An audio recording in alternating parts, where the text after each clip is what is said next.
English कैसे सीखें YouTube channel में आपका स्वागत है। इस क्लास में हम इस स्टोरी की एक एक लाइन को ट्रांसलेट करेंगे और इसकी वर्ड मीनिंग भी आपको लिख कर बताएंगे। लिखने से वो वर्ड मीनिंग आपके दिमाग में ज़्यादा समय तक रहेगी और साथ में हम आपको ग्रामर से जुड़ी और टेंस से जुड़ी भी बातें बताएंगे, जिससे आपको इंग्लिश लिखना, पढ़ना, बोलना और समझना आसान हो जाएगा। मेरा ये प्रयास रहता है कि मैं इस तरह की स्टोरीज़, इस तरह के टॉपिक्स लेकर के आऊँ, जिससे हमें अपनी ज़िंदगी के बारे में भी कुछ जानने समझने को मिले, सीखने को मिले और हमारा ज्ञान और हमारा नॉलेज भी बढ़े। तो उसी के क्रम में ये एक और स्टोरी है अनहैप्पी पीकॉक की, जिसमें अपने आप पर विश्वास करने और अपनी खूबियों पर ध्यान देने की बात कही गई है। तो चलिए आप कर दीजिए इस क्लास को लाइक और मैं करता हूँ शुरू। द अनहैप्पी पीकॉक, नाखुश मोर। नाखुश मोर। It was the monsoon season, वर्षा का मौसम था। मानसून सीजन का मतलब क्या होता है? वर्षा का मौसम या फिर बारिश का मौसम। सीजन का मतलब मौसम। It had been raining since morning, सुबह से ही बारिश हो रही थी। सिंस मॉर्निंग का मतलब है सुबह से ही। एंड और the weather was very pleasant, और मौसम बहुत सुहावना था। प्लीजेंट का मतलब यहाँ पर क्या है? सुहावना। वेदर का मतलब है मौसम। देखिए यहाँ पर सीजन और वेदर दोनों है। ये वेदर जो बदलने वाला होता है उसे मौसम कहते हैं, और जो एक निश्चित अंतराल पर आता है उसे सीजन कहते हैं। अ पीकॉक केम आउट, एक मोर बाहर आया। एंड और स्टार्टेड डांसिंग हैप्पीली, और खुशी से नाचने लगा। इन द रेन, बारिश में। हैप्पीली का मतलब खुशी से। खुशी से। स्टार्टेड का मतलब शुरू करते हैं, डांस का मतलब नाचना। He was so happy that, वो इतना खुश था कि वाइल डांसिंग, कि नाचते समय, ही स्टार्टेड सिंगिंग ऑल्सो, उसने गाना भी शुरू कर दिया। बट लेकिन ही वॉज शॉक्ड, लेकिन वो अचंभित रह गया। शॉक्ड का मतलब क्या है? अचंभित होना। बाय द साउंड, ध्वनि से, ऑफ हिज ओन वॉइस, अपनी ही आवाज़ के। वॉइस का मतलब क्या है? आवाज़। और यहाँ पर साउंड का मतलब हम कहेंगे धुन या फिर गाने की कला या फिर मधुरता। इट वॉज ग्रफ, ये कर्कश थी। ग्रफ का मतलब क्या होता है? मोटी या फिर कर्कश। मोटी आवाज़ या फिर कर्कश आवाज़। एंड और टोटली आउट ऑफ ट्यून, और वो धुन के बिल्कुल ही बाहर थी। टोटली का मतलब क्या है? बिल्कुल ही। बिल्कुल ही। आउट ऑफ ट्यून, धुन के बाहर। यहां पर ट्यून का मतलब है धुन। Seeing the peacock want to sing, ये देख करके कि मोर गाना चाहता है।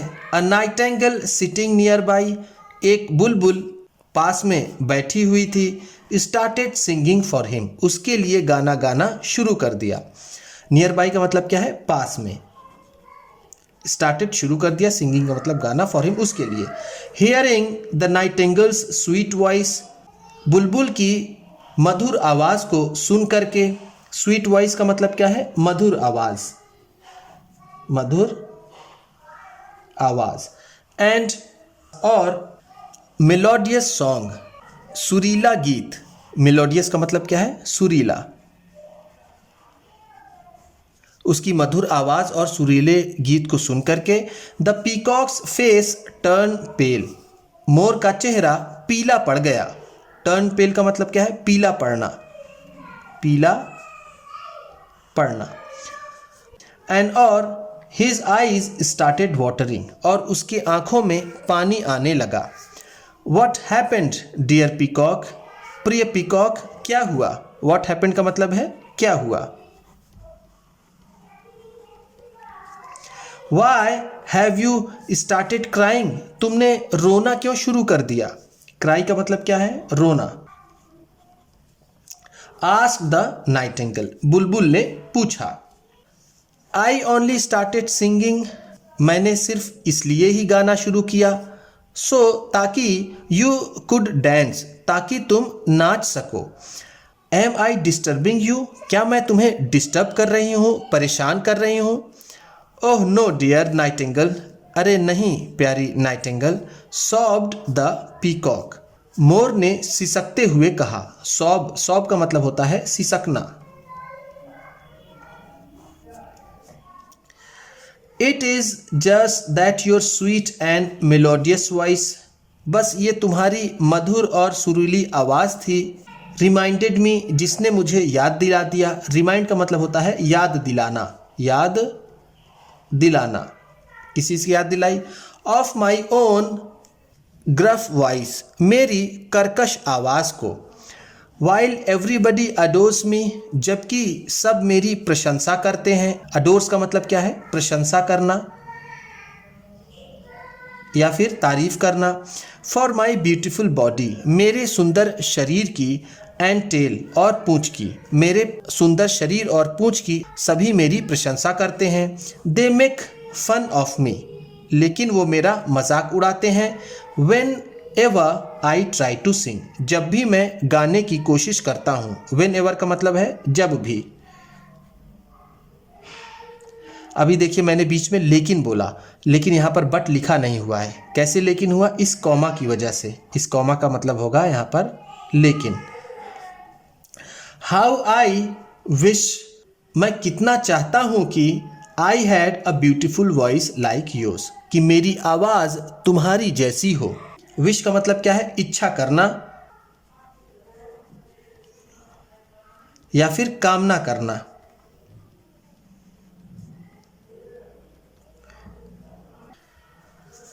द नाइटिंगेल साइड, बुलबुल ने गहरी सांस ली। साइड का मतलब होता है गहरी सांस लेना, गहरी सांस लेना। नॉडेड हर हेड, उसने अपना सिर हिलाया। नॉड का मतलब होता है सिर हिलाना, सिर हिलाना। एंड सेड, और कहा। आई हैड नो आइडिया, मुझे बिल्कुल नहीं पता था। यू फेल्ट दिस वे, कि तुम भी इसी तरह सोचते हो। डियर पीकॉक, प्रिय peacock. While I have a beautiful voice, जबकि मेरे पास सुंदर आवाज़ है। आई ऑलवेज विश्ड, मैं हमेशा चाहती थी। टू लॉर्ड, भगवान से।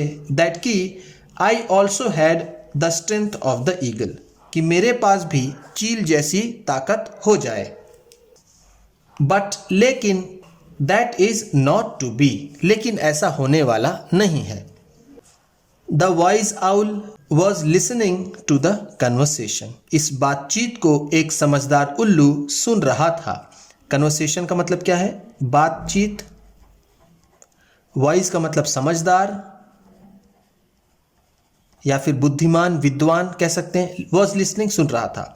ही चकल्ड एंड सेड, वो मुंह दबाकर हंसा और कहा।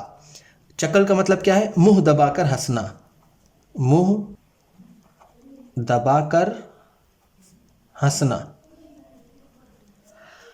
डियर बर्ड्स, प्रिय पक्षियों। You are not the only ones, तुम ही लोग अकेले नहीं हो। दैट आर अनहैप्पी, जो नाखुश हैं। The humming bird, humming bird wished, चाहती है कि she was as big as the ostrich, कि वो उतनी बड़ी हो जाए जितना कि शुतुरमुर्ग। ऑस्ट्रिच का मतलब क्या है? शुतुरमुर्ग। द बैट, चमगादड़ विशेष, चाहता है। To be able to see in the day too, कि वो दिन में भी देखने के काबिल हो जाए। एंड और द स्वैन विशेष, और हंस चाहता है कि it was not born that अगली, कि वो इतना कुरूप जन्म ना ले। जिस तरह से ये सेंटेंस आया कि हंस चाहता है कि वो इतना कुरूप जन्म ना ले, इसका मतलब ये हुआ कि जब हंस अंडे से निकलते हैं तो वो दिखने में बहुत बुरे लगते हैं। जैसे जैसे वो बड़े होते हैं उनकी सुंदरता बढ़ती जाती है। इसका मतलब ये हुआ। बर्ड्स, पक्षियों। गॉड लव्स अस, भगवान हमसे प्रेम करते हैं। एंड और has created each of us differently, और हम सबको अलग अलग बनाया है। क्रिएट का मतलब क्या है? बनाना या फिर रचना करना। ईच ऑफ अस, हम सबको। डिफरेंटली का मतलब अलग अलग। वी मस्ट लर्न, हमें सीखना चाहिए, टू एक्सेप्ट आवर सेल्फ, खुद को स्वीकार करना, रेदर देन, न कि ग्रम्बल ओवर आर वीकनेस, अपनी कमियों की शिकायत करना। ग्रम्बल, देखिए ये वर्ड अभी तक सबसे अच्छा वर्ड आया है। ये अच्छा इसलिए कह रहा हूँ क्योंकि इसका रिपीटिशन बहुत कम हुआ है, ये 1 या 2 ही बार मैंने अभी तक पढ़ाया है। तो ग्रम्बल का मतलब होता है नाजायज़ शिकायत करना, ऐसी शिकायत जो गुस्से में की गई हो, किसी की बुराई के लिए की गई हो, या फिर असंतुष्ट होने की वजह से की गई हो। ग्रम्बल का मतलब होता है, हम कहेंगे शिकायत करना। वीकनेस का मतलब कमजोरियां या फिर कमियां।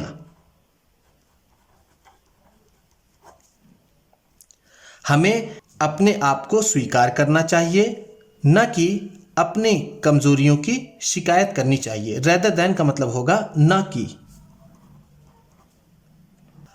The peacock and the nightingale, मोर और बुलबुल, अंडरस्टूड, समझ गए, द वाइस आउल्स वर्ड्स, समझदार उल्लू के शब्दों को, एंड और प्रॉमिस्ड, और वादा किया। प्रॉमिस का मतलब क्या होता है? वादा करना, ईडी है तो वादा किया। टू नेवर ग्रम्बल अगेन, फिर दोबारा शिकायत न करने की। अबाउट देयर वीकनेसेस, अपनी कमजोरियों के बारे में। पीकॉक और बुलबुल वो उस समझदार उल्लू की बात समझ गए और उन्होंने वादा किया कि दोबारा अब वो कभी भी अपनी कमजोरियों की शिकायत नहीं करेंगे। उन्होंने वादा किया, तो फिर मैं भी उम्मीद करता हूँ कि इस क्लास में बताई गई वर्ड मीनिंग्स आपको अच्छी लगी होंगी, और सबसे अच्छा वर्ड कौन सा लगा इसे कमेंट बॉक्स में ज़रूर बताइएगा। अगर चैनल पर नए हैं और अभी आपने सब्सक्राइब नहीं किया है तो इसे सब्सक्राइब कर लीजिएगा, क्योंकि इसी तरह की ढेर सारी वीडियोज़ आपको मिलने वाली हैं। और ये वीडियो भी लाइक करके जाइएगा और साथ में किसी न किसी को ये शेयर भी कर दीजिएगा। तो इसी के साथ चलिए मिलते हैं फिर अगली वीडियो में।